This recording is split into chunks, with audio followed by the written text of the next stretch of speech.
Alors nous utilisons à la Fédération française des diabétiques un test qui est un test finlandais mais qui a été prouvé scientifiquement, qui s'appelle le FINRI. En 8 questions, ça prend à peu près 30 secondes pour y répondre, on établit un score et en fonction de ce score, vous savez le risque que vous avez d'être diabétique. Si vous avez un score supérieur à 12, il faut faire une prise de sang pour mesurer la glycémie à jeun. Ce test devrait être généralisé à toutes les populations qui sont à cible de risque de diabète.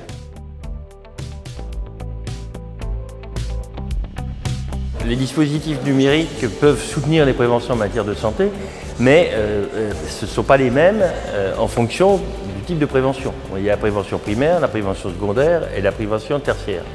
Pour ce qui concerne la prévention secondaire et tertiaire, les dispositifs qui peuvent aider à soutenir sont soit des dispositifs médicaux qui permettent de mesurer la glycémie capillaire, et notamment les lecteurs de glucose en continu, qui aident considérablement les patients diabétiques sous insuline à gérer leur maladie en ayant en permanence le reflet de leur glycémie directement sur leur smartphone ou sur un capteur et en les transmettant à leur équipe soignante.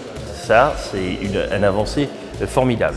Mais à côté de ça, pour notamment toute la prévention primaire, on peut utiliser notamment des applications qui vont permettre d'aider, d'accompagner le patient pour soit arrêter de fumer, soit mieux gérer son activité physique, soit mieux gérer son alimentation par exemple.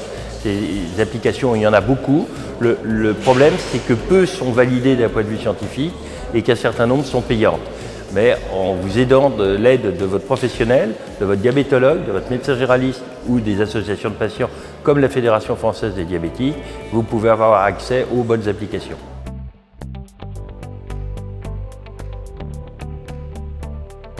Les freins, c'est la coordination, plus exactement l'absence de coordination, l'absence de disponibilité de personnel médical. Actuellement, vous avez 6 millions de personnes qui n'ont pas de médecin traitant, vous avez 600 000 personnes qui sont en ALD qui n'ont plus de médecin traitant, et c'est bien évident que c'est un frein majeur pour la prise en charge.